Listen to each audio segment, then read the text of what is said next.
আওয়ামী লীগের ১৫.৫ বছরে সংখ্যালঘু নির্যাতন মাত্রা ছাড়িয়েছে বলে মন্তব্য করেছেন বিএনপির আন্তর্জাতিক বিষয়ক সহ সম্পাদক ব্যারিস্টার রুমিন ফারহানা। শনিবার জাতীয় প্রেস ক্লাবে বাংলাদেশ সাম্প্রদায়িক সম্প্রীতি সুরক্ষায় করণীয় শীর্ষক গোল টেবিল বৈঠকে এই কথা বলেন তিনি। বলেন, একটি দেশ মনে করে তারা সারা বিশ্বের হিন্দুদের রক্ষাকর্তা। গোল টেবিল বৈঠকের আয়োজনকারী বাংলাদেশ জাতীয় হিন্দু মহাজোটের মহাসচিব গোবিন্দ চন্দ্র প্রামাণিক বলেন, অতীতে যত সাম্প্রদায়িক হামলা হয়েছে প্রতিটি হামলায় সরাসরি জড়িত ছিল আওয়ামী লীগ। ভোটে সংখ্যালঘুদের জন্য আলাদা জনপ্রতিনিধি নির্বাচনের ব্যবস্থা রেখে কমিশন সংস্কারের কথাও বলেন তিনি।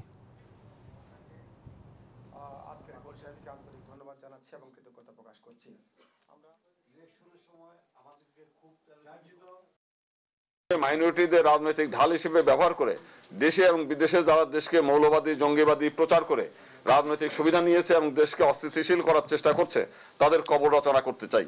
কিছু কিছু দেশ মনে করে বাংলাদেশের মানুষ যারা সংখ্যালঘু সম্প্রদায় তারা তাদের হাতে বন্দী, তাদের হাতে জিম্মি, তাদের নিরাপত্তার দায়িত্ব কেবলমাত্র পাশের দেশের। ঘটনাটি ঠিক নয়। বাংলাদেশে যেই সরকার যখন থাকুক তাদের দায়িত্ব আপনাদের নিরাপত্তা বিধান করা।